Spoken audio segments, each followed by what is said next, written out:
Well, hello there, gamers. Funny little surprise that they dropped for us today.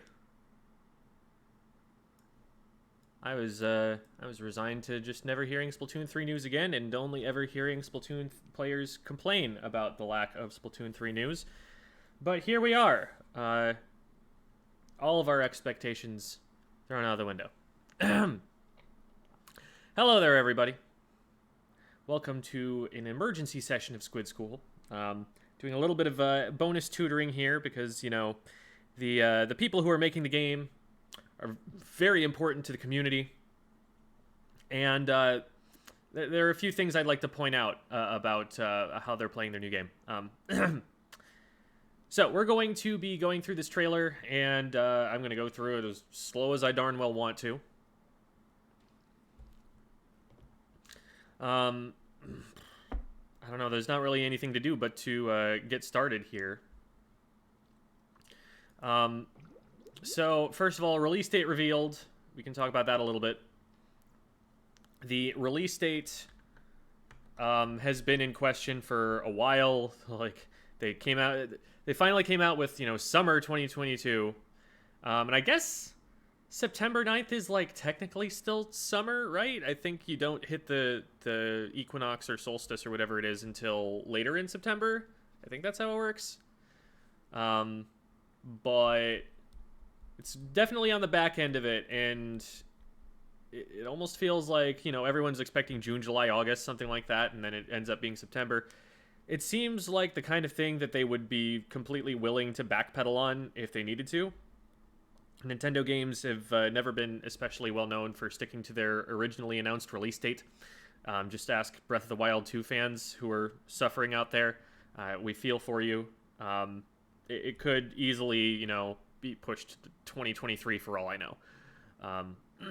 But this is kind of an interesting window for them to be putting it in, because I usually expect they're either going to put a big release in the summertime or they're going to put it right in October, where it'll be ideal for, like, purchases at Christmas or the winter holidays. So it's kind of like in between there. Maybe it's a little bit awkward, I think, for at least NA, because that's when kids are going back to school, and so they have a little bit less free time right at that exact moment. I don't know. Not much more to say on that, except, hey, there's a release date now. Isn't that interesting? I wonder if it's going to hold. Release it late since their alpha testers need a lot of practice. I will be pointing out some things here where I will actually defend the choices being made by our players here. I think that there might be some moments where you'd be surprised. They're like, actually, they're doing really well. But we'll talk about it here. We'll talk about it. So, let's get this started. And let me know if, you know, sound is coming through right, if, you know, the balance is good. This video is generally pretty loud, so if it's overpowering me, just let me know in the chat, and, you know, maybe I'll see it. Who knows? I can explain that situation, Cactus. I think I actually know exactly what they were doing. And so we'll talk about that. We'll talk about that. All right. Splatoon 3 hype day, exactly, Annie. All right. So first thing. Remind me, is it Ani or Annie? I actually am second-guessing myself on that one, so apology. This is my little T-Tech.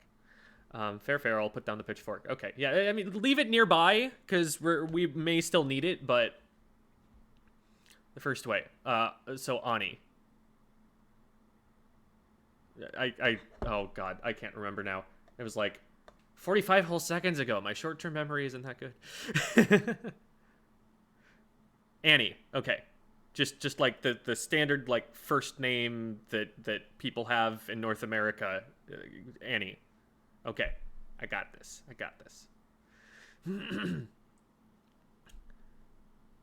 Alrighty. So, first thing, they have these names, but they also have custom color schemes, and they have these little titles like they had for Splatfests. They used to, you know, give these kinds of things to players in Splatfests for, like, what the team was wearing, what synergies they had with each other, and it seems like people really liked that feature, and so they're bringing it back here. This seems like something that is not really tied to achievements, or if it is, it's just like, you've unlocked 3 new things to put over your tag, and, you know, maybe they're all aesthetic, or maybe there's some, you know, prestige ones, like you have a certain amount of paint with a weapon, or you hit the highest rank, or something like that, you know? We can only speculate at this point. Also interesting to note that they have these little numbers here, which is some kind of ID number, I guess. Maybe that's based on, like, so that you can have the same tag as someone else, but you also have this unique ID like you have on Discord. I don't know what that's about, but that's interesting to me. The backgrounds of these cards are only 2 colors. You get your background, and then if there's a pattern, you get 2 colors. So you can see there's 2 colors here, 2 colors here, 2 colors here. You only get 2 colors, and then there's the text color, which it seems to be a different one. So,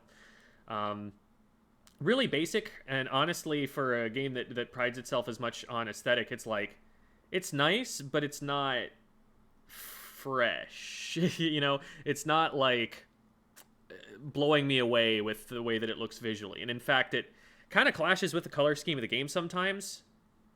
So, I don't know.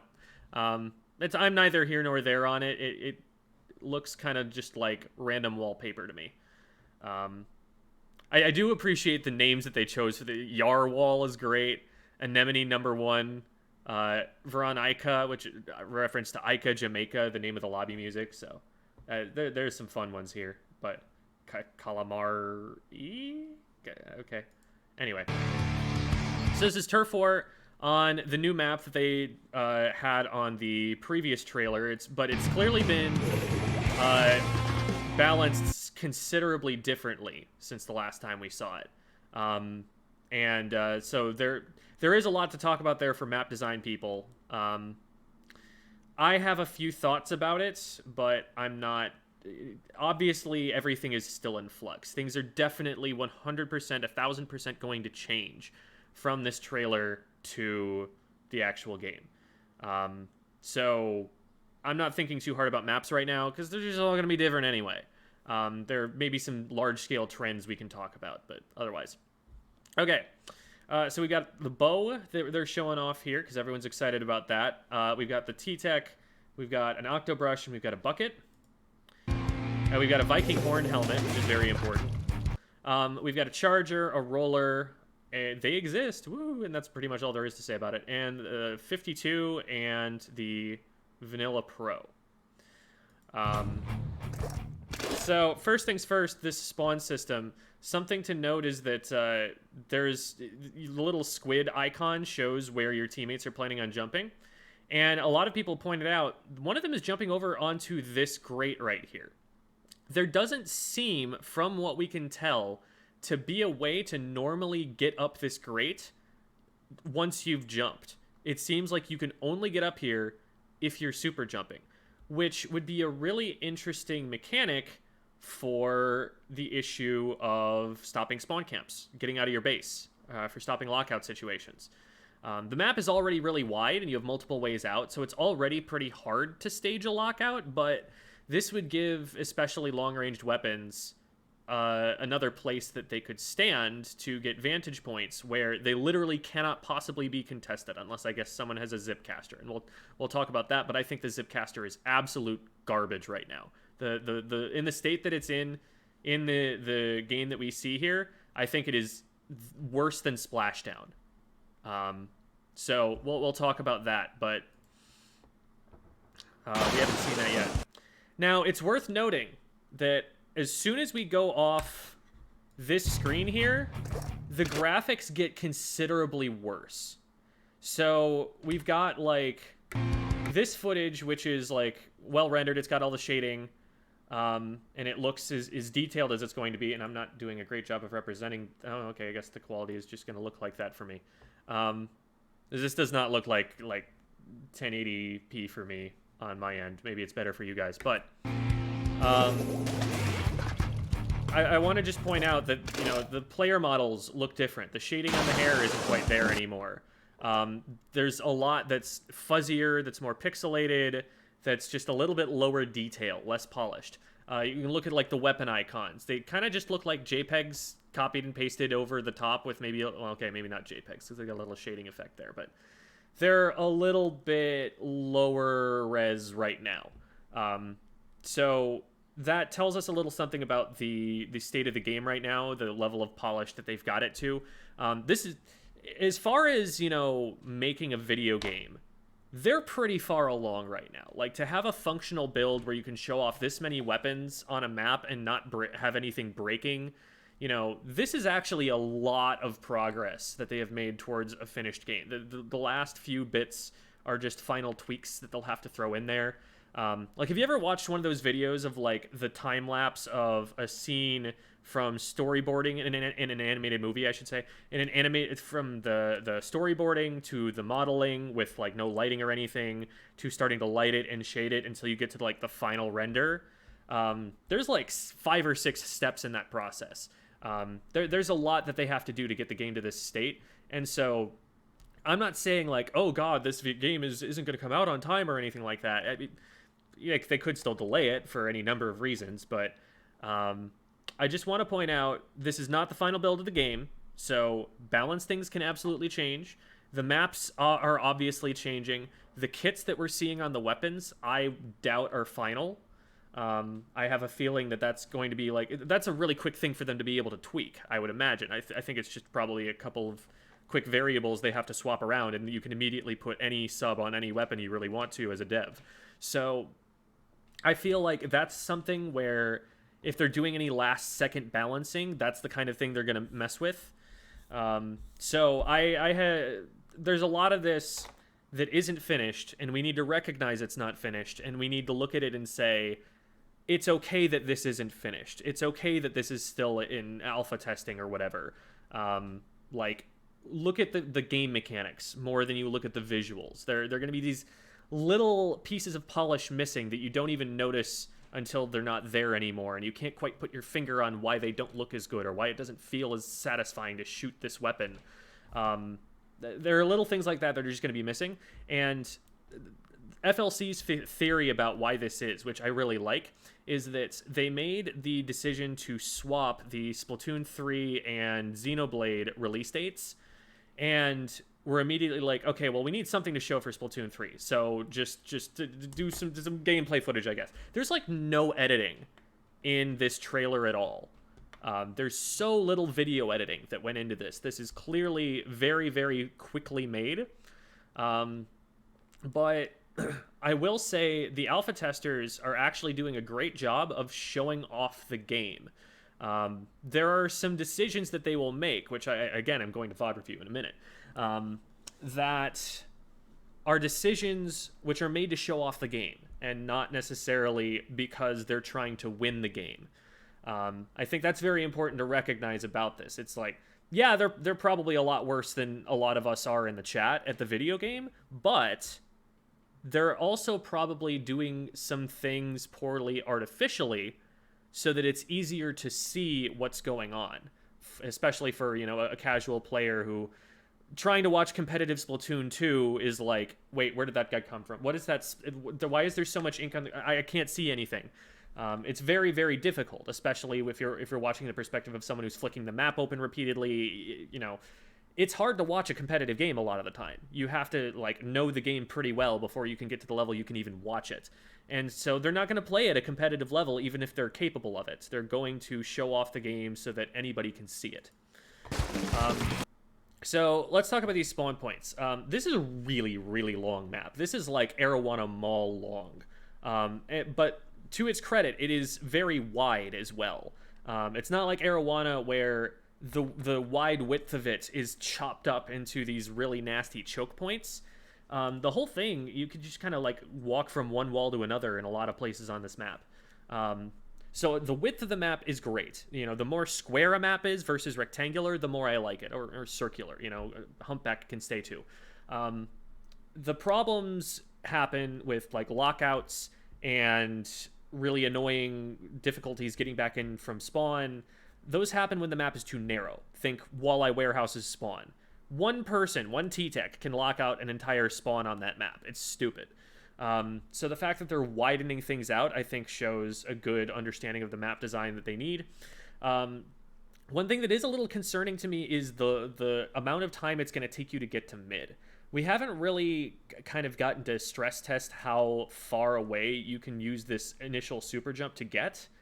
But from the camera angle that it gives you, from like right here where they're looking, like they're kind of moving it around in a circle, right? So you'd think that the radius is maybe only out about to like here. You can only get in like maybe the first quarter of the map. So my concern is like, is this the Moray Towers problem? I mean, there are many Moray Towers problems, but is this the one particular Moray Towers problem where it just takes too long to get out of spawn, to get to the part of the map that matters to control it? I would rather this be square than be as long and rectangular as it is, because the width is great, but the fact that it's going to take so long to get back into mid, I'm not sure I like that. And if there's no super jump system where you can jump to teammates, and I don't know if they've confirmed that. Have you guys seen like people super jumping to each other in any of these trailers? I don't know that that's a thing. And if that's not a thing, that's going to really, really emphasize that particular problem, that it takes so much longer to get to the part of the map that matters. One of the really cool ways about that system has worked in Splatoon 1 and Splatoon 2 is that if you've got a push going and you get splatted, you can super jump into one of your teammates as long as they back up a little bit and let you back in. And you don't give up all of your map control just for going down. And you're able to get back into it. And that gave a lot of utility to backline players because they were going to take positions that were just safe to jump to by nature of them wanting to use their range. And so that gives the frontliners someone to jump into, because you don't want to jump into a T-Tech when they're flanking. You know, that's probably just going to get you killed on impact. But I worry that if they're going to make the maps longer but not give you a super jump, it's going to feel like trying to spawn into another shooter, a slower paced shooter. Think like Overwatch or Team Fortress 2. In those games, you spawn from a set location on the map, and if you're not at the front lines, you just have to walk all the way out. And part of you going down, and part of the problem with that, is that you're removed from play for a very long time, and the enemy team's going to be able to push pretty far from that. The way that they counteract that in those games, the way that they balance it, is by giving you a lot of health. But you don't have a lot of health in Splatoon. That's part of the fast-paced nature of the game. You go down really, really quickly, regardless of what weapon you have. There's no tank class. And there's no healing either, at least as far as we've seen so far. So if you go down really easily, and then it takes longer to get back to mid or to what matters, that's really punishing. That's not something that we want in the game. So I'm hoping that maybe this is just the way you start the game, and that maybe you can still super jump to teammates, or you can choose to super jump into spawn like this. I hope they don't get rid of that mechanic. But I don't know that we've seen evidence otherwise. Cooper's saying you can super jump. Super jump is taken out. I bet there will be riot. I just haven't seen it, you know?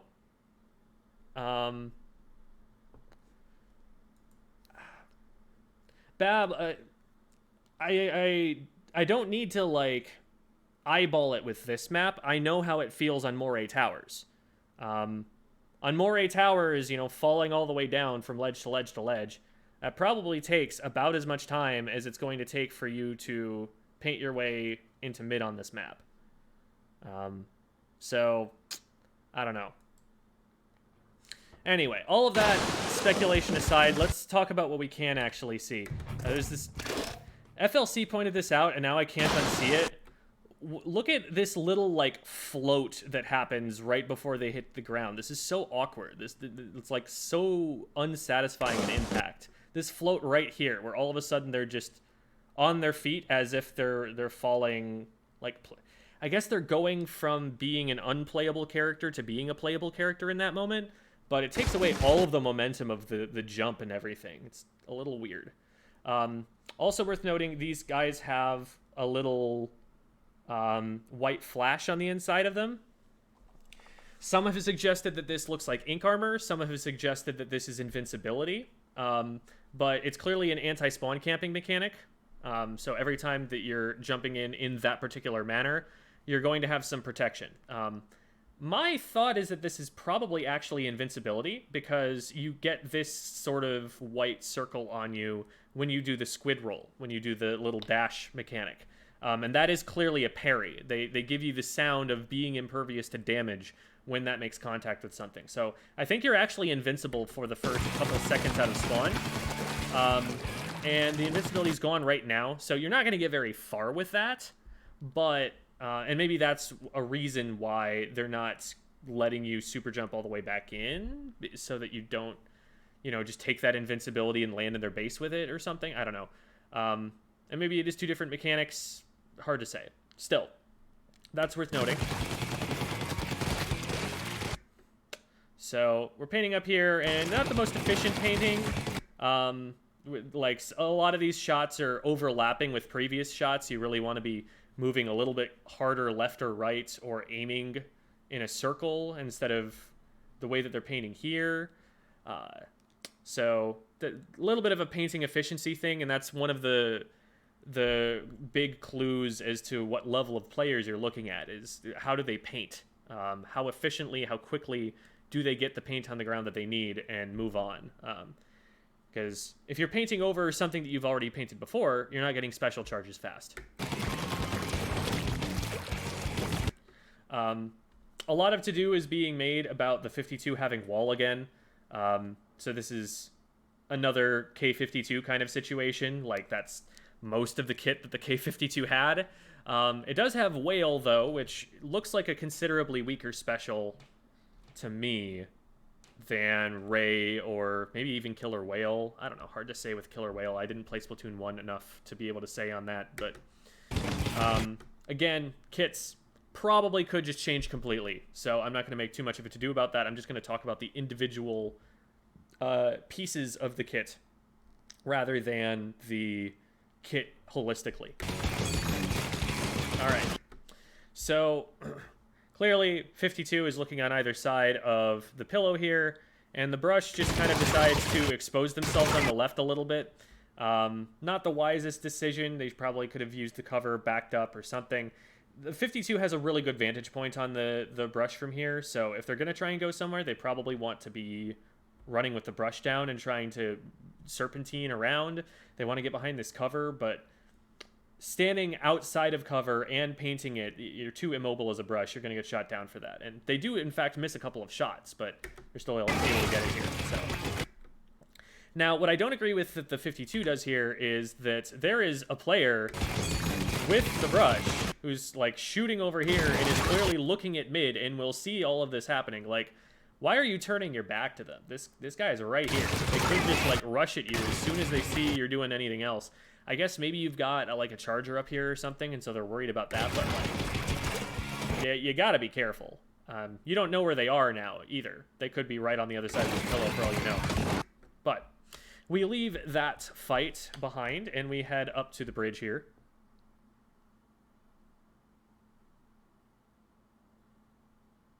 Backseating the bots. These aren't bots. Come on. I'm checking chat sporadically, so apologies if I do miss something here. In order to have it set up the way that I do, for the aspect ratio to be correct and everything, I would need a second monitor to be checking chat, and I don't have that right now. So if I do miss something, then that would be why. Okay, so here we get to a very weird part of this game. First of all, I think the bow just like missed or something and hit the floor. Maybe they were trying to hit this person. Oh, okay. They're probably aiming at this person down here, but missed and just hit the floor in front of them. This thing.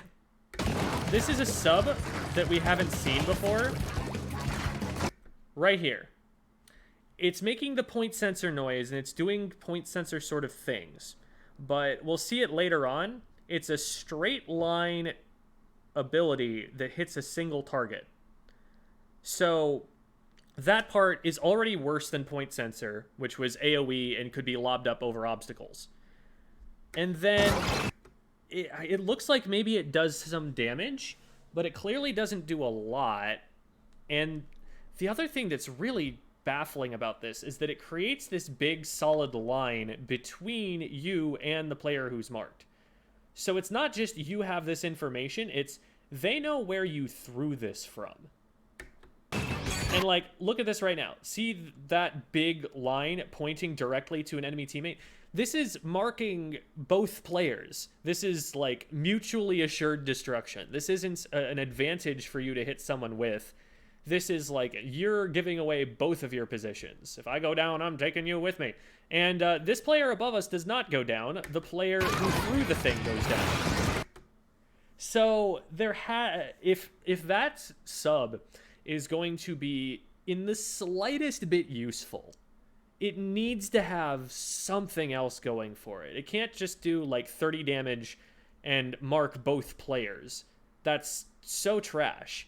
It needs to have some like secondary effect. Like FLC was suggesting maybe it increases the range that shots will hit you at, or maybe if you fire shots, they'll just hit the other guy, or like maybe it increases damage taken for that guy, or, you know, there's got to be some kind of thing that it does to that player, because point sensor is already not a great sub. And to nerf it that badly without giving it something more in return, that's a yikes. So anyway, that's one of the more baffling parts of this trailer. Like, we just do not get enough information about that sub. And it's the kind of thing where I would hope, you know, as the marketing team, they would see, oh, hey, it might not be super clear what that thing does. Let's clear that up and put that into the Splatoon, the Squid Research Lab Twitter or something like that. But we didn't get any information about it there either. There's also another special that they introduce in this trailer, and we didn't see anything about that. So that's a big question mark in my head, what the heck that's about. Anyway, so we've got the triple Inkzuka kind of thing, or yeah, Inkzuka. It looks, you know, like a pretty solid kill confirm here. Again, you probably have to hit with like multiple of the projectiles to get the splat, but it looks like they're pretty big and they're rotating, so it's kind of like you're pretty likely to get it. And if you don't get it on the first shot, they're pretty well damaged and their feet are painted and stuff. One very weird thing about this that I feel like should probably change is that you'll see right here, it doesn't actually paint your feet or paint in front of you at all. It's like an Explosher, except you don't even get that tiny little excuse of a trail that the Explosher has behind it. It's just completely blue in front of where this just got fired. It's like you're throwing a burst bomb. It does not paint underneath it at all. And if that remains the case, then this has a lot less aggressive movement potential. Like, you become a turret, basically, once you grab this, and it paints a lot around that radius, so I wouldn't say that you're, like, taking your paint out of the match entirely. Like, you're not throwing, if you pop this special during splat zones when you're trying to contest the zone, you probably could just, like, use it to zone people off the zone, but you're not going to be able to move in with it either. You need to be, like, popping this from a safe distance. This is kind of like a mid-range special. It's not a panic special by any means, I don't think. So, I mean, I guess panic special, it's probably going to take longer to pop out than it would be to just use your main weapon to finish the fight for most weapons. So that's my thinking on it. I mean, if they give it a nice big hitbox like this, I think it definitely has a place. I think it definitely has a use. It's not a bad special at all. Looks pretty decent.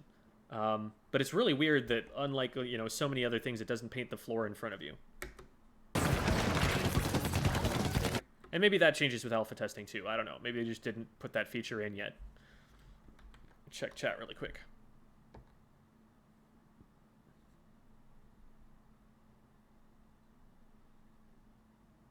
It's called a Trizuka. Okay. Thank you, Bab.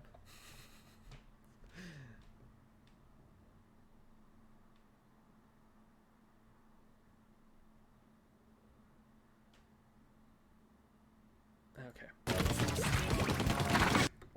All right, so this, I assume, is the situation we're talking about, where they're pushing a charger in a bad way. Now,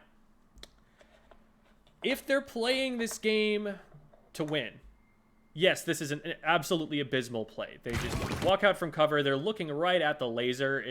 Red flags going off in my head the whole way through. But think about it like this. This is staged to show off the bubble and what the bubble does. If he gets sniped before he gets close enough to shoot the bubble, I think this is she, actually. I think that's just the short bob haircut. If she gets close enough to shoot the bubble, then we get to, hear the sound effect of the bubble and kind of figure out what the bubble does. But if the charger snipes them before they get here, then we don't get to see the bubble. Now, I need to remember what the frame by frame is on this. There we go. Okay. So yeah, it's worth noting the bubble actually shrinks right here in these couple frames. Right there. You see it got smaller and there's a little flash indicating that. I think this clip here proves that the way the bubble works is that shooting the bubble completely negates damage and nothing happens. Shooting the top of the bubble makes the bubble shrink. And we do see later on when the bow starts trying, at least, to shoot the top of it, that it's taking damage while the rest of it isn't. It is a little strange that the shot sound that you get for it is the sound that you get when you're hitting a splash wall, because splash walls are destructible. Like sprinklers too. Sprinklers are destructible, and it's that same sound that's being used. Normally, when something is impervious to damage, you get the like ping ping ping kind of sound that you get when you shoot someone who has like booyah armor. So it's interesting that was the sound that was being made. Maybe maybe the bubble can be shot, and it's just a matter of you have to shoot it a certain number of times, hit a certain threshold to get it to shrink, and maybe the top point is a weak point. I don't know. But you can clearly have some counterplay to it, but it is clearly also a solid defensive option if you really need to defend a certain point. And we've also proven that the charger can shoot through the bubble now. So that demonstration that I can't shoot through the bubble, but someone on the other side of the bubble can shoot through to me, that is probably what this dev is doing here. They're just kind of holding forward and getting shot that way to demonstrate that concept. That's the defense that I'm going to make of it for them. Another thing to talk about is that they are walking and shooting. And normally, we talk about that's probably not a great idea. But again, remember, this is a trailer. This is going to be a casual audience who is not used to watching people go bloop, bloop, bloop, bloop, bloop, bloop, and appear in various places on the map, seeing nothing but this little splotch of ink, this little indent in the ground. And so part of that is probably actually to show people what the game looks like better than you would in watching competitive play. So those are the defenses I'm going to make with this play. If you're actually trying to play to win, though, that was a terrible idea.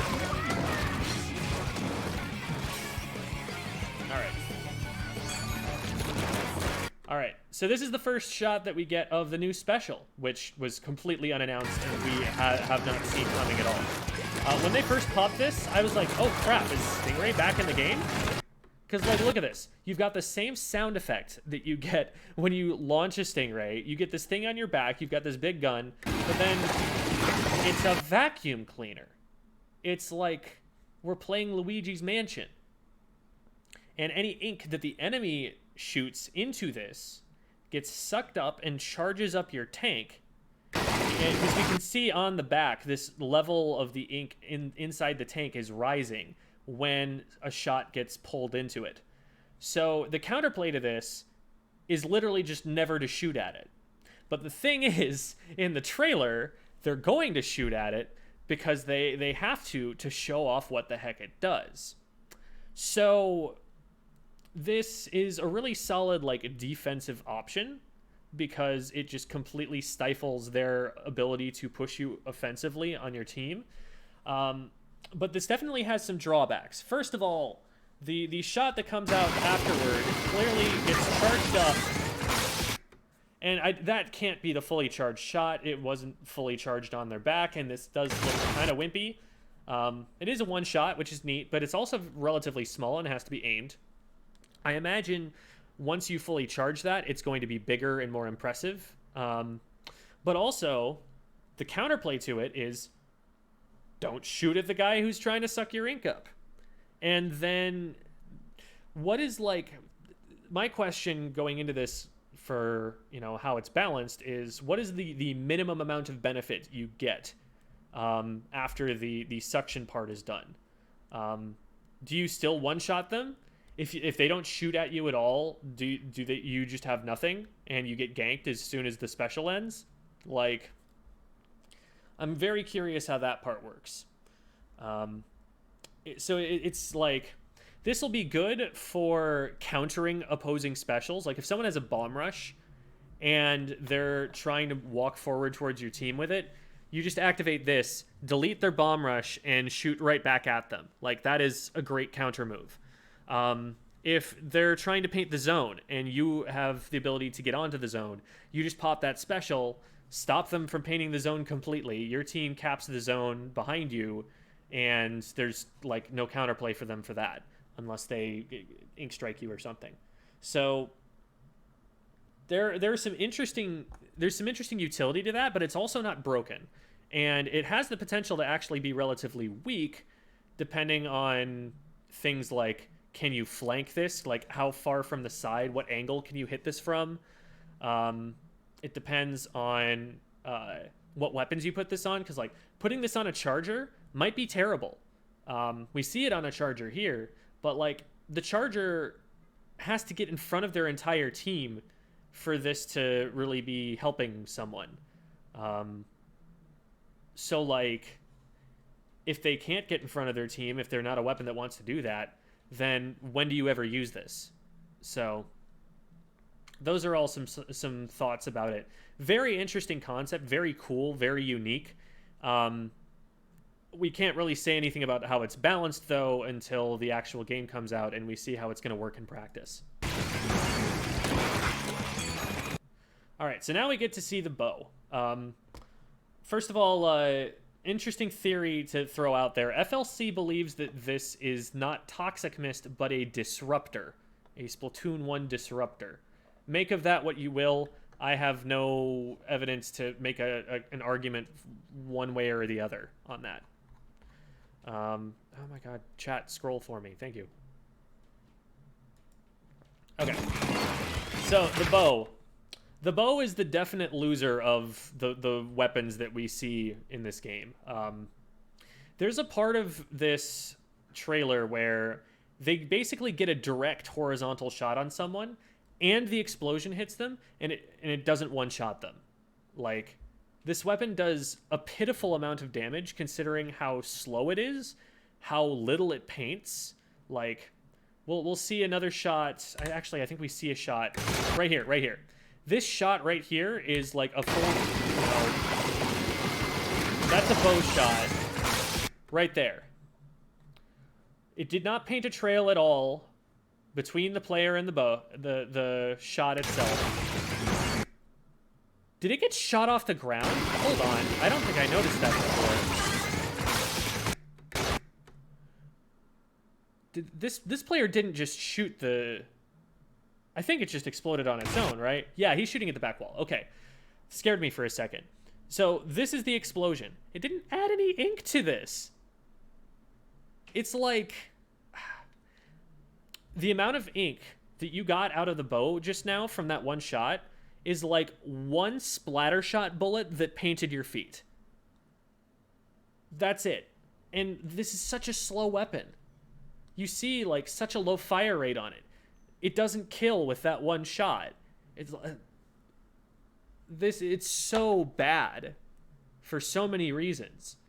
Not enough damage output. The range is mediocre compared to something like Charger. The Charger's 100% going to outpaint it easily.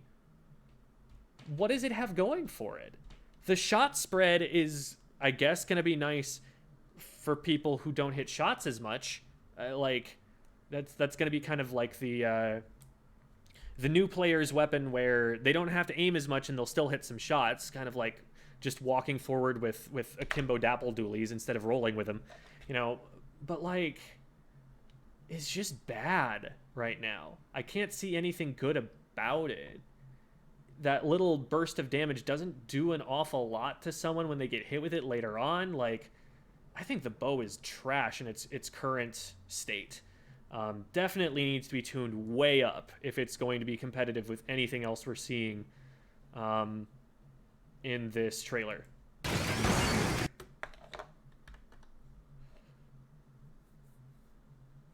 Outclassed by even splatlings? Splatlings are fine. This weapon is just non-functional. It does not do anything.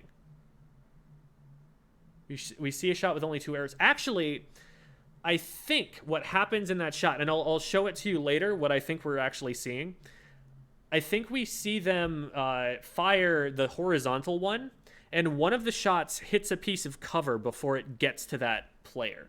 So we'll talk about that.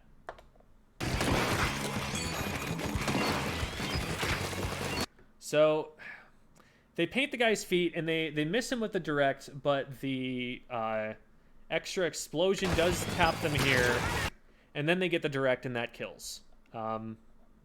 It might be that they're also getting hit by the player down here.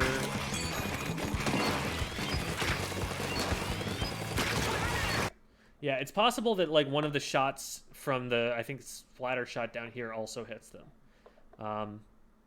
But yeah, that's not a lot of damage for a weapon that's that slow. And also, yeah, like that's gonna happen to you. A charger is a single line of fire that one-shots you. If you're competing with that as this weapon, like, I don't know what you're supposed to do about that. Like, you could probably fire the killer whale at this charger, and they would be able to snipe you and still move out of the way of the killer whale in time.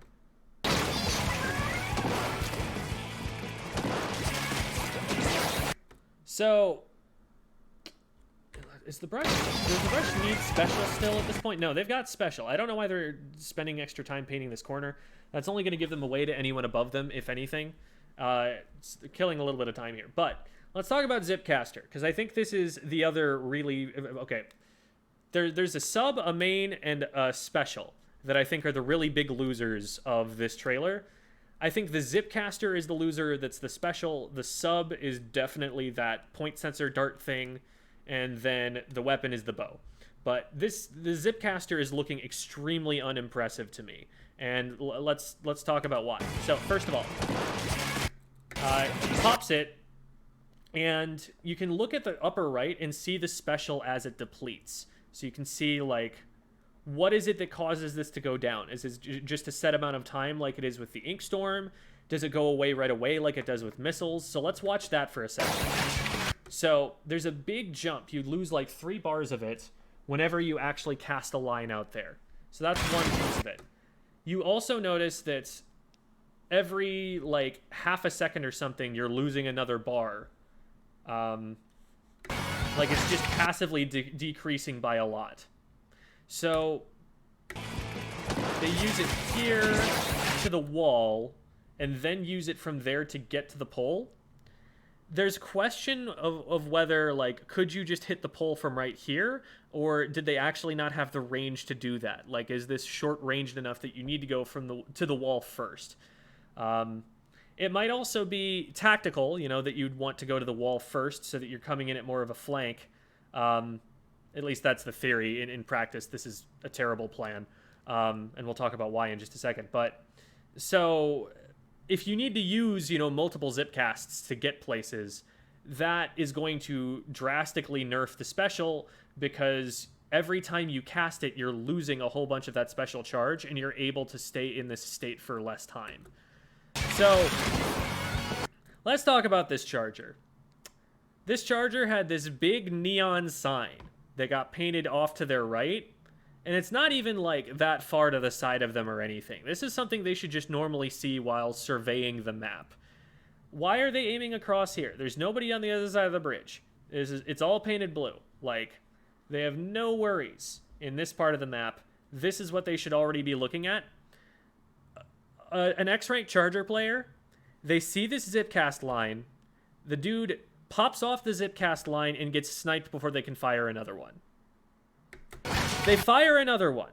The Charger still doesn't move. They land. They miss a shot in front of the Charger. The Charger still doesn't move.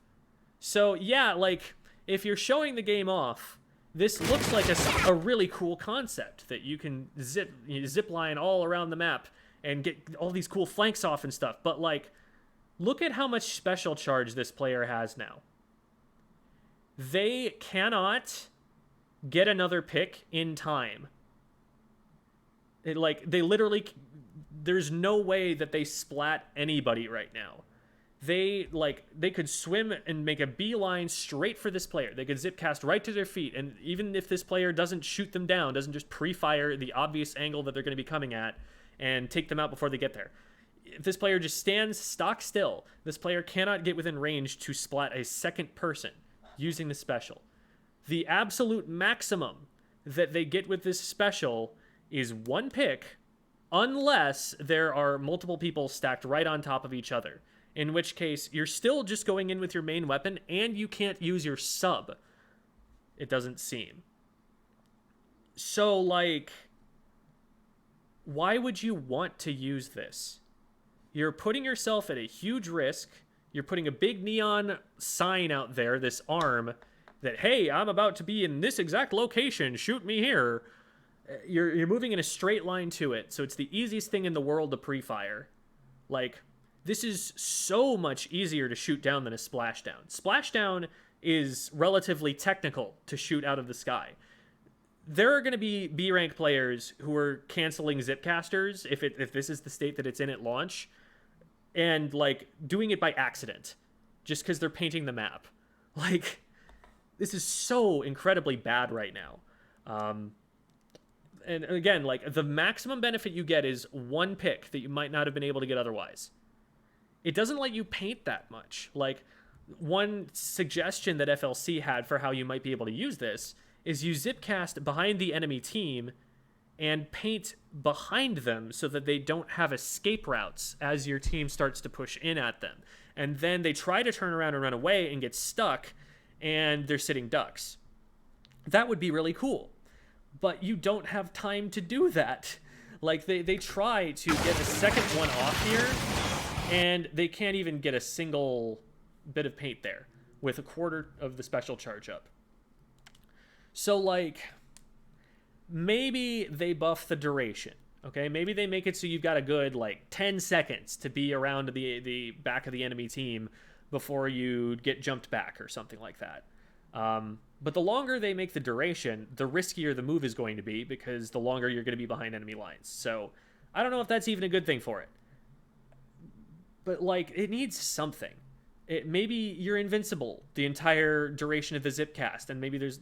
Even if there's just this one window of vulnerability when you jump off the wall or something, you're still going to get shot out of that by X-rank players. It's still going to be very vulnerable every single time you use it. So it's like... I don't get it. It just seems really bad. It's Inkjet and all of the problems that Inkjet has amplified, but without the bazooka that one-shots people and has really long AoE damage, long-range AoE damage. It seems terrible to me. So anybody seeing, like, a splashdown's easier to hit because the position is always the same no matter where you are. The position for this is going to be, like, as soon as you see exactly where that arm connects, you just shoot at the tip of that arm. That's the first thing that's going to happen before they even launch off the ground. And you just shoot at that point, like right here. The Charger should already be seeing this and already be shifting their aim over here. If I'm a Splattershot player, I can easily be shooting at this point like 2 or 3 times before the player even gets to that spot. They just give me a target right here on the wall. It's so easy to see. And it's so, like, perfectly aligned with where they're right about to be. And look at the hang time on the end of it before they can fire it. I hope that that's just the player taking their time to line up the next zipcast and not the actual amount of lag time that you have before you can fire it again. Because if you're vulnerable that whole time, like, again, you're just a sitting duck. So, yeah. I think this is by far the worst special that we have seen in Splatoon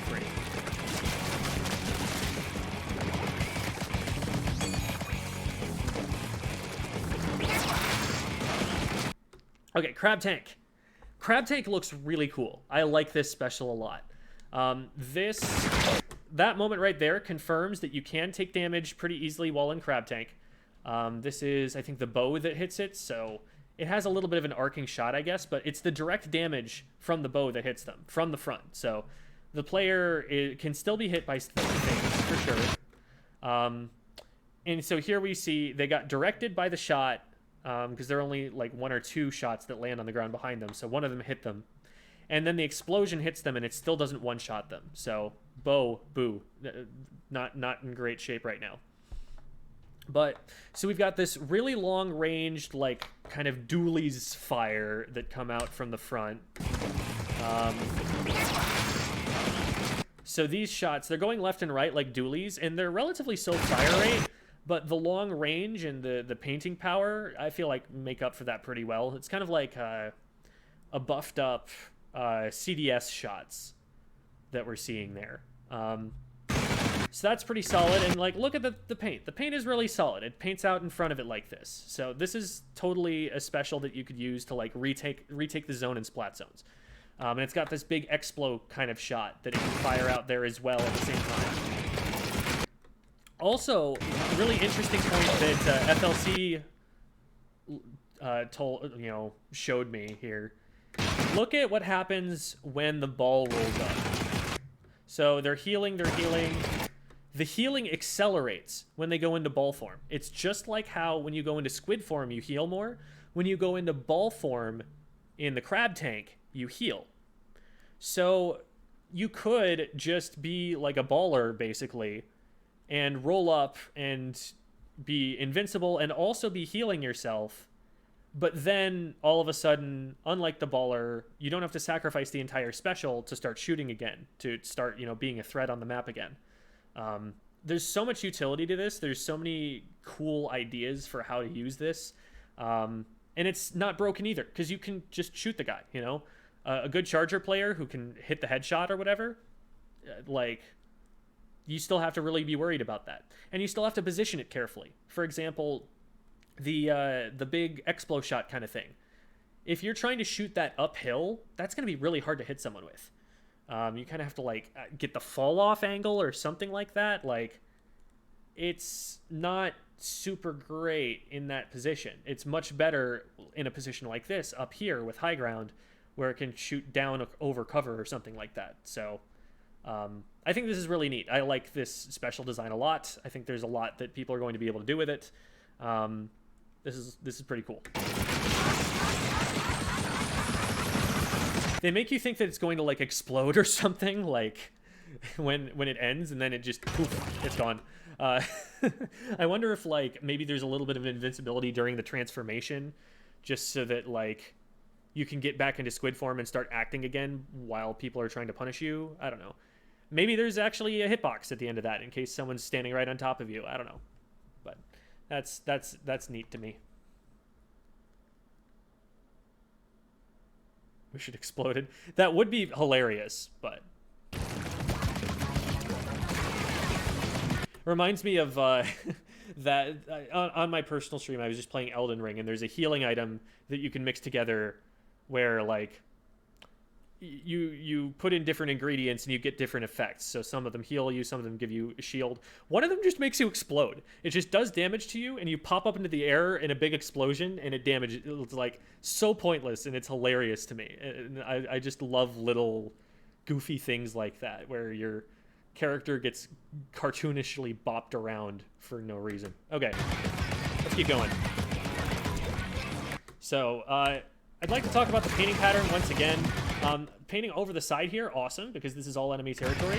But then they just decide to paint the bridge. You know how much you painted? You painted from here around to here with all of those shots. That's so inefficient. Paint the enemy color, enemy ink, not your own bridge that you already control completely. So here, you gotta think as the player who's pushing forward. If someone's gonna come at me, what direction are they gonna come from? Well, they're not gonna come from here, because I would have seen that already, right? And if they're long range enough to be up here in the first place, they're probably already gonna be taking shots at me before they get over to this area or anything like that. So if I'm worried about another player going to be coming up, it's gonna be coming up from the back wall.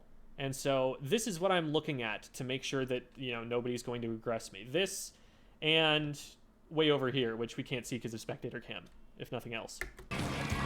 So when this player comes up and the player isn't ready for them, it doesn't have their aim set on this location, like this is also optimal painting. Like if you're trying to paint this area to be able to push into it, you want to be doing lines from here across. So they should already be aiming over in this direction instead of in the bottom corner like this, like they are. This shouldn't catch them off guard this badly.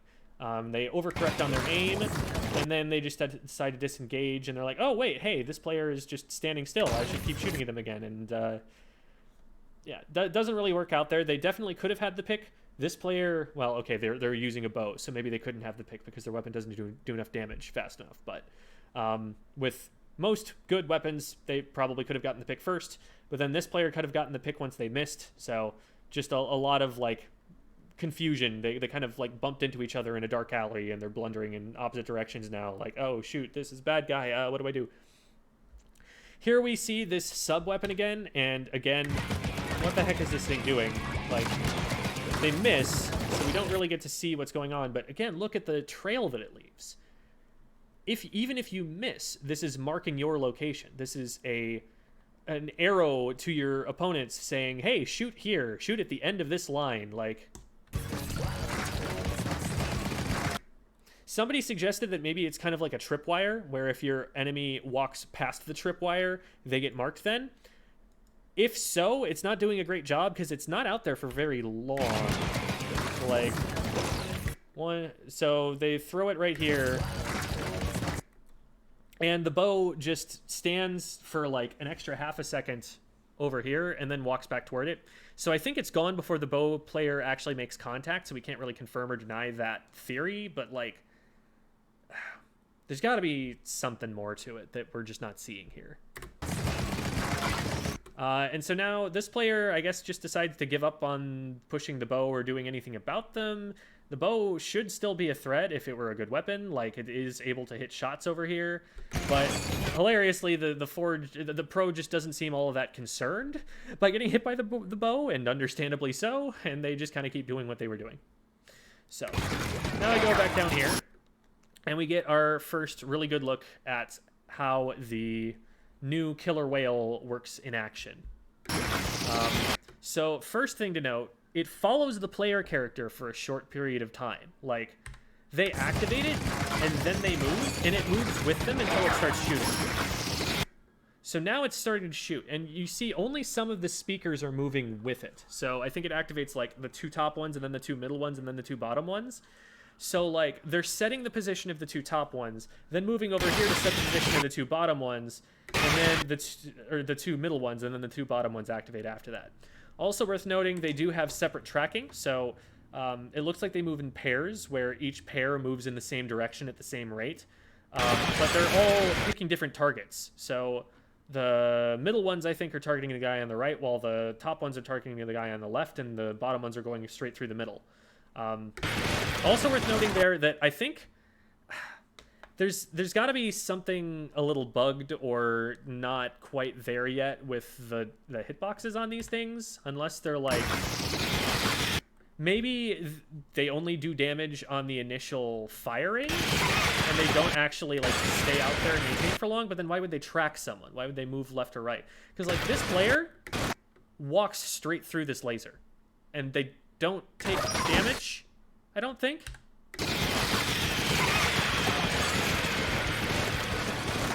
Yeah, I think all of the like paint that you have on the corners of the screen is just because they're on enemy ink. And there's a very clear place later on where the laser should be taking the Inkling's head off, you know, and it's just not doing any damage at all. So I don't know if there's something bugged about the hitboxes or if they're just very short acting hitboxes. something's not working the way that you visually expect that special to be working like. So I expect that once that's fixed up, the balancing will be a lot more intact. Something that's worth noting about this that's really cool, though, is that because these lasers are hitting from different angles, it's actually very hard to dodge to the side of this. You've got a cone in front of you that you can't advance into, and a cone behind you, because all of these lines intersect each other and create the same kind of cone out behind you. So you have to move, like, directly sideways. This is going to force people out from behind cover really well.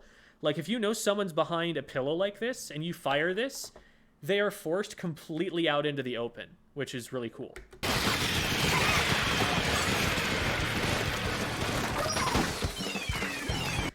This is probably my favorite special that I've seen so far. I think that this is really super well designed and also very fun and satisfying to use. This is a modification to the Splatoon 1 Ink Strike.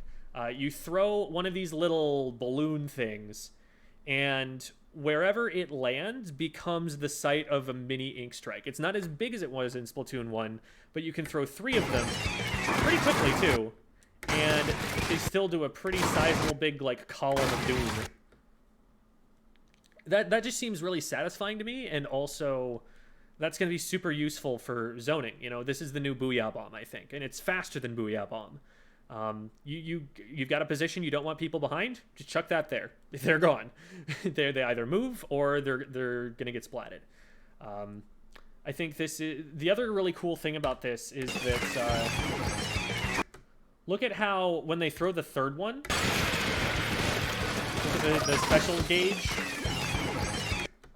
As soon as they throw the third one, special gauge is emptied. They're getting their main weapon back out, and they slosh again before even like the second one is finished firing.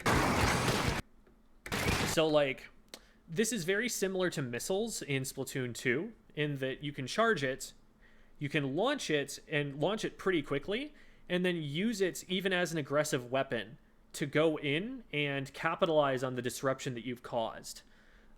You're able to use this thing but not have to like back all the way up to be able to use it. It's not like a Stingray where you have to get all the way back to your spawn to possibly be safe using it. And an advantage that it has over Splatoon 2 Inkstorm is that the Inkstorm, while it's out, is like your special gauge is just slowly going down. You can't get extra special charge while your special is active. You're basically committing to 8 seconds of not being able to charge your special back up. And so special output on Inkstorm is way, way slower than it is on something like missiles. And that's why missiles are outperforming it for most niches right now. So this special has that same benefit of the Tenta missiles, where as soon as you pop it and use it, it's done. And you can go back to using your main weapon relatively quickly compared to other specials.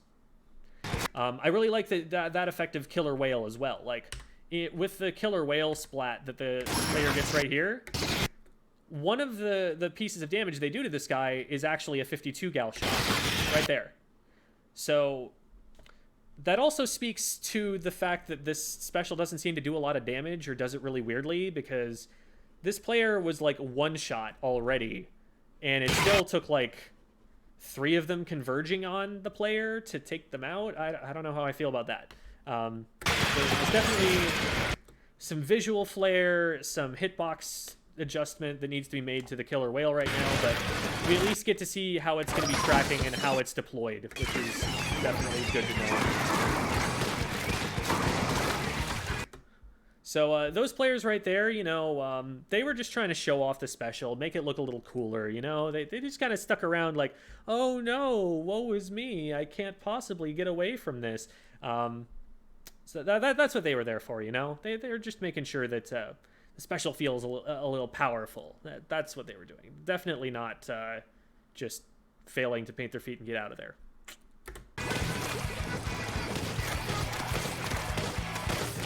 The Slosher hitbox looks a little bit different, and maybe it's just visually that it looks different. It's definitely skinnier, and maybe this is more reflective of what the hitbox actually is for it, but maybe they've nerfed the back end of it or something. I don't know. Hard to say. I shouldn't say the back end. Maybe they've nerfed like the leading hitbox of it, so it's a little bit smaller. Okay. So here we get to actually see the bubble shield being depleted. The bow is deliberately aiming at the top here, I think, and they are decreasing the size of it. Now, again, we're seeing like the bow has a direct shot and then it has the explosion hitbox afterward. It looks like the explosion hitbox just isn't doing anything against the shield there. It looks like it's eating up the missiles when the missiles hit it, which is another L for the bow. So maybe it's just not able to do max damage. Maybe they're also like not hitting direct shots. Maybe they're missing, but it didn't look like it was decreasing the bubble shield very quickly. I would like to see something like a splatter shot shooting at it so that we get a more consistent understanding of how quickly it goes, how quickly it goes down. So we have, weapon with a faster fire rate that can get a more consistent stream of damage even if their aim is off a little bit at the beginning. Like, if you're a charger and you get all that time to hit this shot on this player should go down. Why would you choose a bow in this position instead of a charger? Like, what is the advantage that they have? They actually, I think, get, like, either an indirect or a near direct shot right here. Okay. Actually, they do miss him. And it's worth noting, some of those shots fell over the ledge. That's why we only see one here. And then this shot right here. This was why people thought that it can fire just 2 shots. But look, there's one on the back of the pole. So the horizontal shot, part of it got blocked by this pole. The other 2 made it around the corner. And he's just taking so little damage from like 3 bow shots that were like right in about the correct direction. It's like you're throwing crayons at them or something. I don't know. It just doesn't seem good.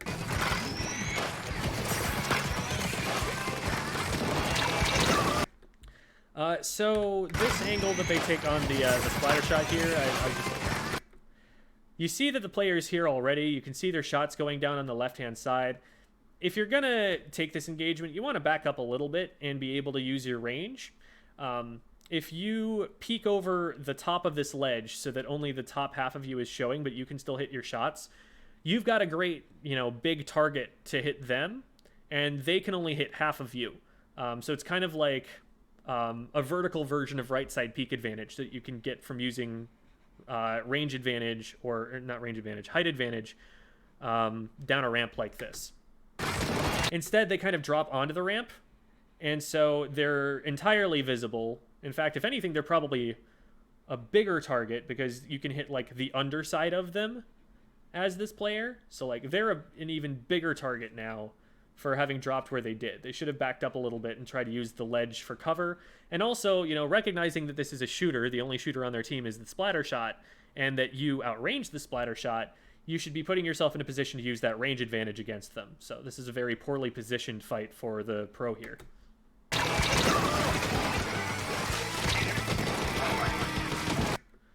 So 52, where is the 52 coming from? Okay, 52's in the same spot. 52 should be doing the same thing I was just saying.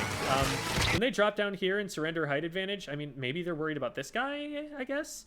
They could have just gone backwards, kept the height advantage. Like, make this guy push uphill at you.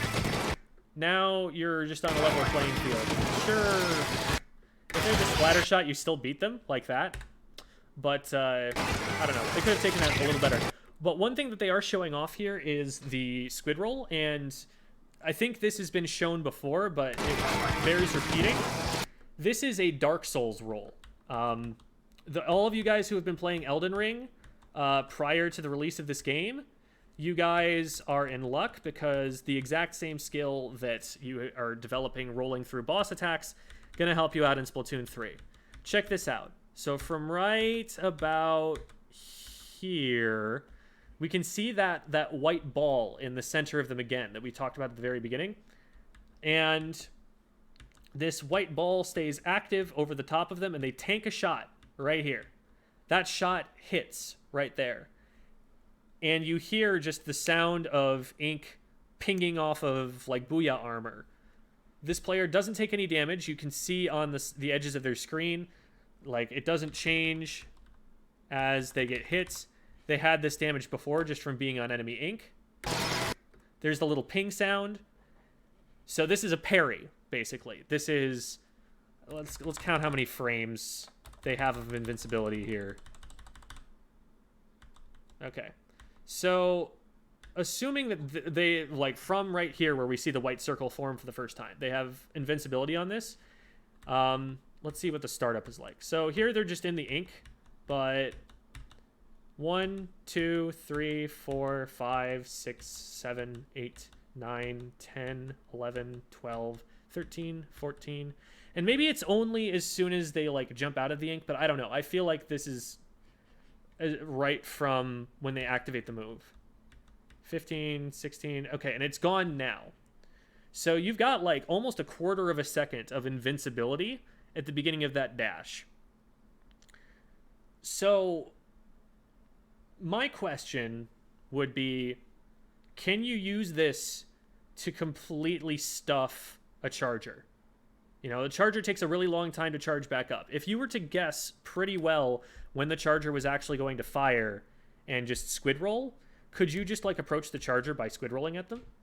What about a blaster? If a blaster is just firing shots as soon as they possibly can, or at a rhythm that you can predict, can you just, like, tank those and just keep moving toward them and, like, never get hit by anything? Like, are Splatoon characters now just Dark Souls bosses? Because that's a huge nerf to slow firing weapons. That's tremendously bad for those kinds of weapons. Not only are these, you know, frontline weapons going to have a faster fire rate, they're also going to be able to approach you, abusing your fire rate, and be able to get shots on from closer up just by using this. Now, obviously, there is some vulnerability at the end of it, and so, you know, maybe you try to bait the squid roll out and punish that, but that's a really big change to the game, that there are just activatable iframes. And the amount of recovery time that's on that, the amount of startup time that's on that, whether I'm correct about how many iframes there actually are is going to matter a lot. But that could be really big and game-changing. We'll have to see how that plays out. Like, what if you've got an Ink Strike or, like, a Trizuka player shooting at you, and you just, like, armor through it? You just parry it. Like, are there going to be some things that are unparryable? Is that how they're going to do it? Like, you hit a certain damage threshold and the parry doesn't work anymore? I don't know. Could be crazy.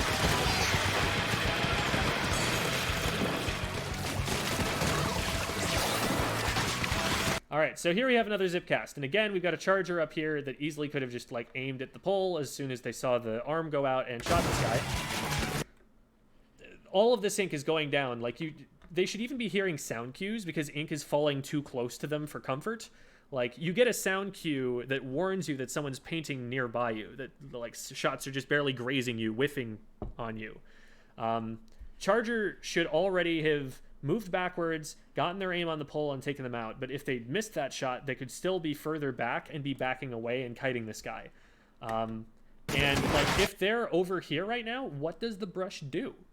Maybe if they can throw a sub-weapon, they can throw, like, one suction bomb at them. But otherwise, they have this pull for cover, and that's it. Instead, they decide to go over here to this completely useless area, and look at how little they're able to paint it. They get this much paint off before they get flung back to their starting point.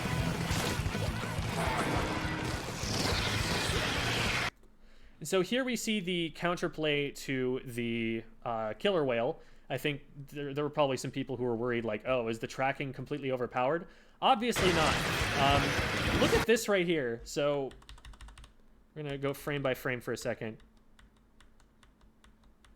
This player gets completely bisected by the killer whale.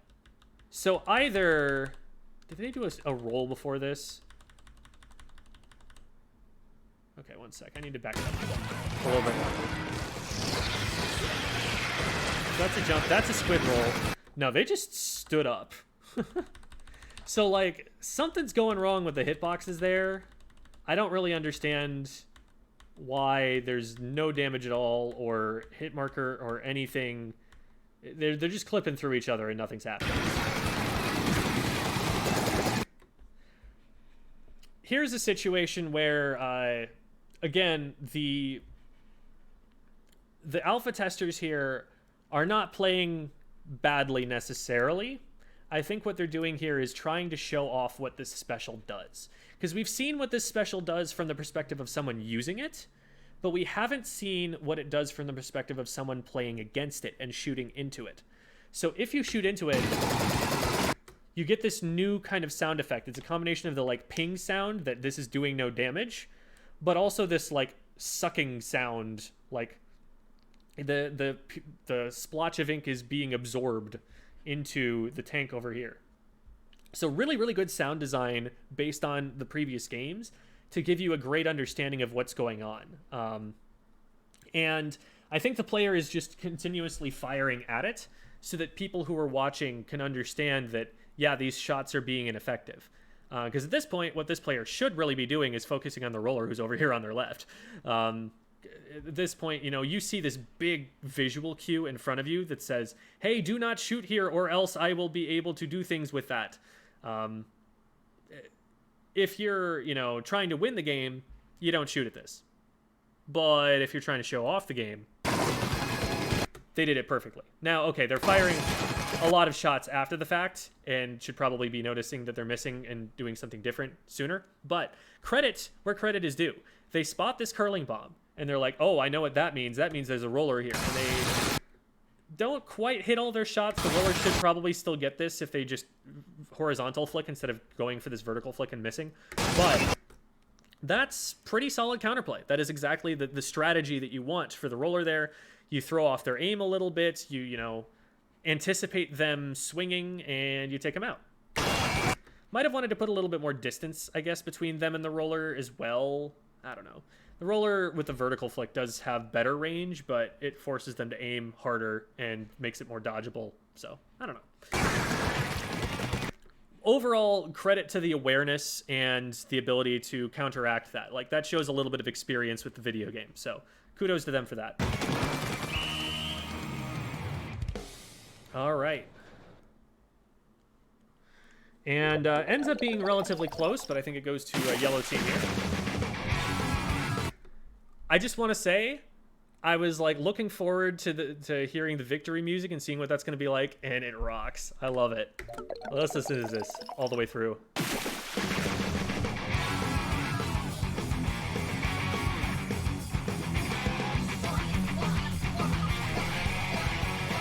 Are they going WOOMY? Are they chanting WOOMY? WOOMY, WOOMY, WOOMY. That's what's happening there, right? That has to be... Oh my god.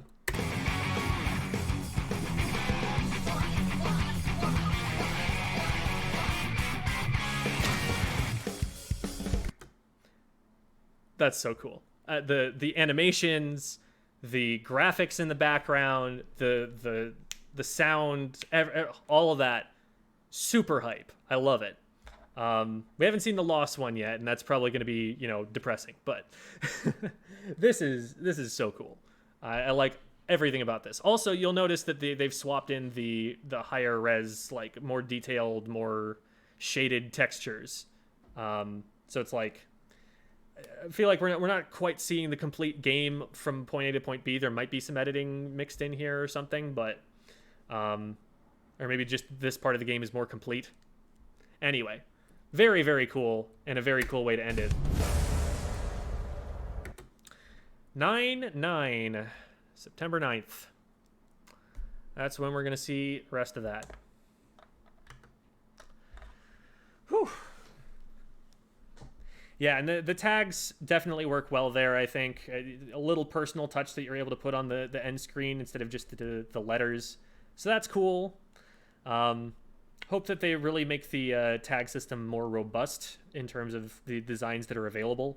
So I feel like that's somewhat limited from what we've seen, but gonna throw the first game so I can see it. There you go, Chilfen with the big brain strats. Yeah, so overall, there's a lot that's really promising there. There's a lot that I like. There is a lot that also has the potential still to completely break the game and be unbalanced. And we shouldn't be too afraid of that. because that's exactly what happened in Splatoon 2. At the beginning of Splatoon 2, the Tri-Slosher was basically the only relevant weapon, and teams were being composed of either 4 Tri-Sloshers or 3 Tri-Sloshers and a Rapid Blaster, which happened to be the best counter to the Tri-Slosher.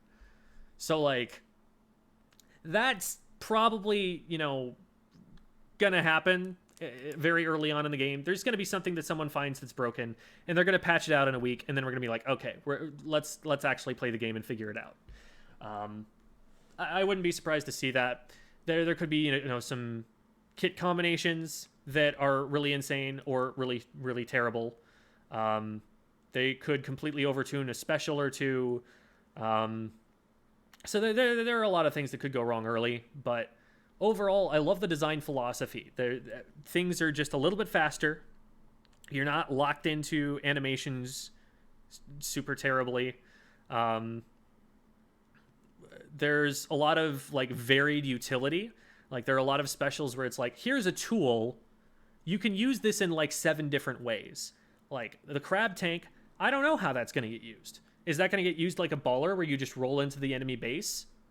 Is that a flanking tool that just keeps you safe on your way to the back line for a nasty flank behind them? Is that going to be used as a painting option? Is that going to be used to give range to weapons that don't have range normally so that they can pick off chargers or something? I don't know how that's going to get used. Zipcaster, I don't know how that can reasonably use, but let's say they buff it. There are a lot of possibilities. It's a mobility buff. So, what do you do with your movements? Do you use it aggressively? Do you use it defensively? Do you use it in a situation where you would definitely be dead otherwise, just to run away from them for a second so that your team has an extra 3 or 4 seconds to close in and protect your jump and keep you safe in that position? There are a lot of options, I think, that, there's one way to use a Stingray. No matter when you're using a Stingray, you're going to use it exactly the same way. It's to try and get a splat from way further back. That's about it. You use it on tower. That's the pinnacle of creativity with Stingray usage.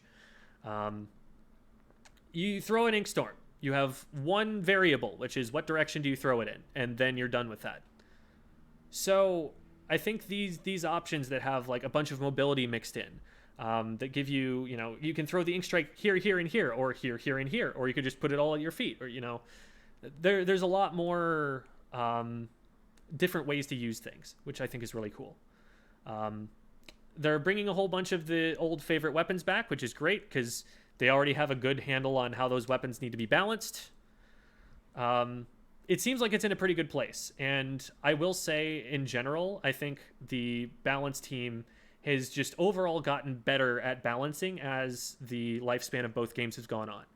Splatoon 1 had a lot of really weird unbalanced stuff. Splatoon 2 started with a lot of really weird unbalanced stuff, and it slowly got pared down, and the game is honestly in a pretty good state right now. I know, a lot of competitive players will say otherwise, that, K52 too good, the game is too slow, but, there are not many weapons that I can look at and say that is just unusable.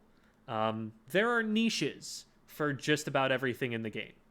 And that's really cool. So I think that they're going to be able to pull that off once they figure out what the hell they're doing with the stringer here. 'Cause that's just not looking good right now. Anyway, those are generally my thoughts on what we've seen there. The one other thing I think we can go and take a look at... shoot, I don't have it pulled up. One sec. Is it over here? No, it's not. Okay. There was this other 40-second video that was released, I think I saw FLC looking at it on the Japanese site, so I don't actually know what buttons you have to press to get to it.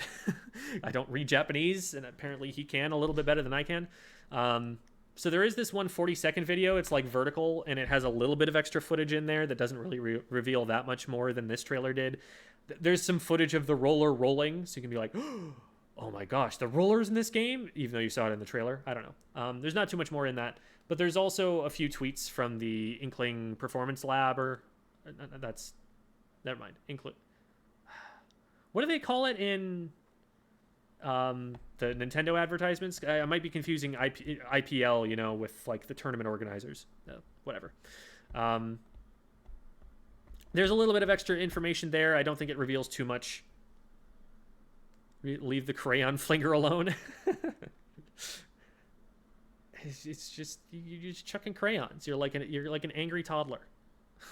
That's what that weapon is. The angry toddler weapon. Is it annoying? Yes. But if you had a real weapon, could you beat it? Yes.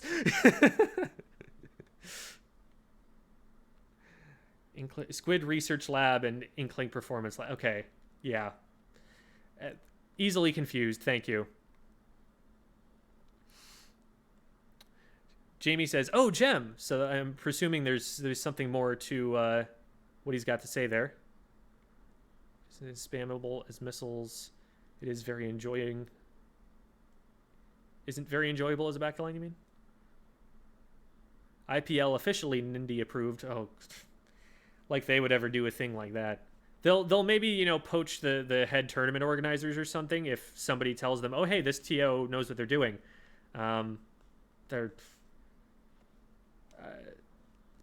It's amazing to me that they partnered with Panda Global, and maybe their view on all of this is shifting a little bit, but grassroots Nintendo, I have my opinions on how well those mix. So, Brella looks bigger on JP website. Cool. I'll have to check that out. I haven't seen the Brella footage, and I have been seeing some people posting that stuff on Twitter. So that's something that I can't comment on right now because I just haven't seen enough of it. But didn't show dualies. True. This might be a controversial take, but I would not be that upset if dualies did not return. I think it was very fun, but when you look at mechanically what happened, what happened to the dualies later on and just kind of how they worked, I don't think the dodge roll really gave them that many advantages. I think a lot of the time it was more of a curse than a help because it takes away your accuracy unless you execute this technique, whereas shooter weapons just have that accuracy. They're very cool. The satisfying feeling of hitting a dodge roll and then immediately getting your turret shots out and deleting someone. That's so sick. But it just doesn't have any like tactical utility, I don't think. Like it's just too much of a commitment. So having been someone who mained dualies for a while and moved off them, if they're not in Splatoon 3, I'm not crying about it. It's maybe a little disappointing for the players who liked them. Like there were some really unique ones, like CDS with its jump tech. The way that Glugas worked, where they did more damage if you rolled, was I think a really cool addition to them that maybe other dualies could try out. Like make you get rewarded even more for rolling. That could be neat, but I think overall the class ended up getting boxed out of all of their niches by just shooter weapons because they were simpler, they always have the same accuracy, and they don't force you to make big commitments in your movement to be able to get high firepower out of them. So that's where I stand on that. What they could also do, is make it so that shooters are less maneuverable. But that would be way, way less fun for, like, everybody because everyone starts on shooters. Like, if they give you the Splattershot Junior as your starting weapon again, like, everyone's just going to be like, wow, this feels really sluggish now. I don't like making things slower. If you're going to do, either add complexity or make things faster. Or make it so that speed has a trade-off or something. But, like, mobility, having a fast, responsive, maneuverable game, that's what really lets you express yourself as a player. That's what really makes watching the game exciting. That's what lets you give a visual signature, like that lets other people look at the screen and without seeing any customization options of the weapon you're playing, just the way you're moving, they can see that it's you, you know? The best games have that. You look at like something like a MOBA or StarCraft or I'm personally biased, Super Smash Brothers Melee, like some of the really, really high skill intensive games, you can kind of just look at the way that a player's moving and be like, oh yeah, I know who that is. I know which player individually is doing that. Because the movement is so nuanced and so precise and so complex. Like, I want that for Splatoon. And slowing things down is not the way that we get that. So, fast, responsive, says Devi, who plays Hydra. Okay, look. When you have charge and bullets are coming out of your gun, they're pretty fast and responsive, okay? That's funny. Hope the bow will be good, as it looks fun. I want to try it. Yeah, you know, so many people are so excited for the bow. It just, like, bows are so innately cool. They're like the swords of projectile weapons, you know? Are they, you know, outmoded and never used in, like, real-life combat anymore? Sure. But are they sick as heck? Yeah, and everyone wants to see more of them. Like, Robin Hood is so cool because he has both a bow and a sword. Like, how much cooler can a guy get? That's why there are so many movies of him. that and he gets all the ladies or whatever. That's all you need to be cool, though. You need a bow, a sword, and to be hot, and then you're good. You can be a movie star. So I hope that the bow makes us feel like movie stars and not like we're throwing crayons at the other toddlers. The bow looks mid, Bab. That's a compliment, honestly. I think it looks like I think the bow in its current state that we've seen is worse than any weapon in Splatoon 2. Any main weapon. I think that every single other weapon in the game I would take over one of these bows right now. I only fall for bow and sword users. There you go. New Brella variant, since I want to commit to that class. That would be really cool. The Brella, like, it was so cursed by the netcode, and people are saying that, you know, people who have more networking experience than I do, people are saying that they generally think the netcode that they were seeing looks better in this game, in this match that we watched. Granted, this is probably taking place in Japan. If you look at the Japanese version of this, they have Japanese characters in place of the names, but, like, it's still the same gameplay. So chances are these were all Japanese testers, and that means that they're playing much closer to each other, even if they're working remotely, than the average NA match is going to be, you know, across the vast... Our country spans an entire continent. Like, think about that for a second. It goes from one side of the continent to the other side of the continent. That's a lot of space that the signal has to cover. So latency is going to be a little bit worse for us, especially connecting to people on the other side of the world. But Brock did say that he noticed some ledge glitching in a place here or there.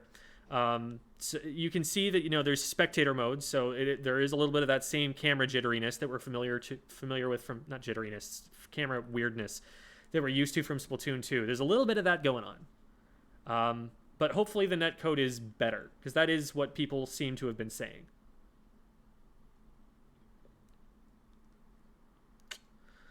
Any H3 players here? In Splatoon 3, we don't know yet. No, they'll probably bring it back. H3 is very cool, but it also hurt hand and hard to aim. So I do not play it. I know Bab's got some experience on it. They're a fan of the cherry, I think. H3 is banger. Yeah, there we go. He likes all the quirky weapons. Revive cherry. All right. The Nautilus comes back. I do like the Nautilus. It's grown on me. At first it felt frustrating because of the kill time and, like, the dominance over the mid-range, but having played alongside one, I can also see its limitations, that, like, it can't just hold forward and front line, it kind of needs to play the midline role, so it needs someone else to push in for it. Depending on kit, you know, it could be better or worse. So I kind of like the Nautilus.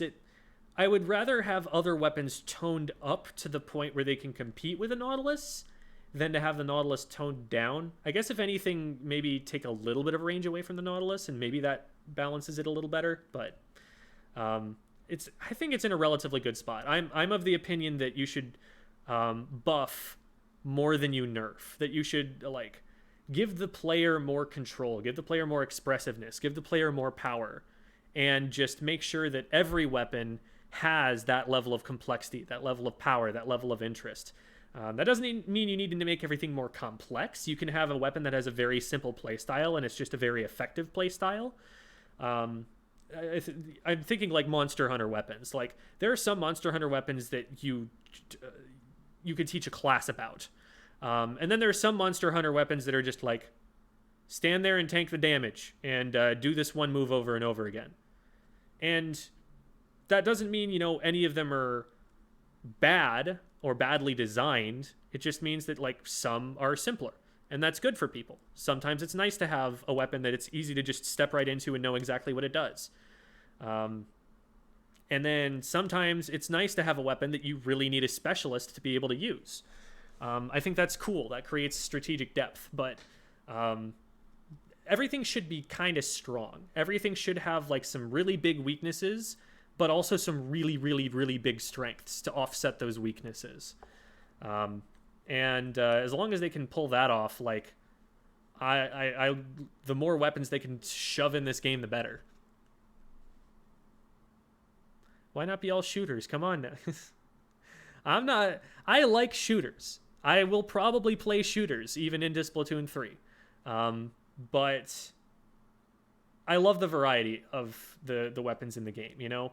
What other gun game is there where you can curve your bullets? Like, think of what a bucket can do in Splatoon 2. It's not just that it can curve up over the top of cover, which is already sick and already a thing that you don't see in other shooters, but you can, like, as you're spinning, make different parts of the projectile go in different locations and literally curve your shot around to hit someone. Like, that's so sick. Why doesn't every weapon have something sick like that? With shooters, they can just paint their feet and then like strafe and go back and forth and go like zip all over the place. And that's an insane superpower. And then the dynamo is just like a really big stick that like if you are in range of it and you haven't splatted it already, you are just dead because they should never miss their shots and it always one shots. Like all that variety is so cool. And again, you just don't get that in a lot of other shooters. You need to introduce a lot more complexity, much different kits, different like specials and ultimates and secondary weapons and stuff for a game like Valorant or Overwatch to feel like that. And Splatoon can just get away with it because they're squids in ink and it's more fantastic and more cartoony and they can morph the characters in all of these different ways and they can make it goofy. I think like shooters kind of suffer in a similar way to sports games in that a lot of sports games try to be sims of that sport. They try to be like as realistic as possible.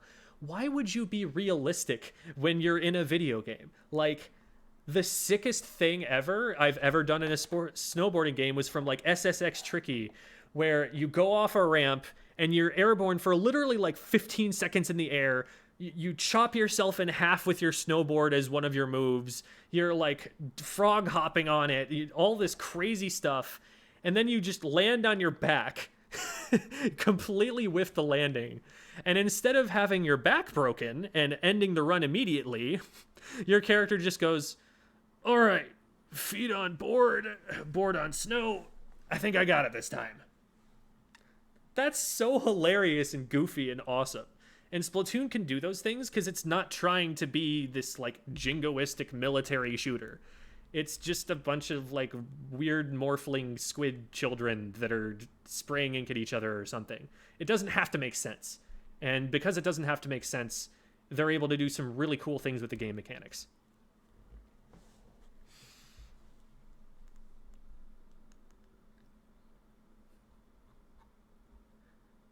right. Anyway, I'm excited for Splatoon 3. We're going to be making content for it for sure. We will definitely have at least one video come out before Splatoon 3. Probably one and then like a mini one after that. So stay tuned to the YouTube channel for that. I'm working on a video on communication. So there's your sneak peek into what's coming up. Because communication is something that will carry over into Splatoon 3, unlike like any other video that I could make. So anyway, that is about where my head is at about the trailer so far. Hope you guys enjoyed and maybe saw something that you hadn't thought about before or that made you think. But we're going to call it for now. And let's see. There's somebody who would be interesting to raid at the moment. I'd be down for a little bit of raiding. Let's go and pillage.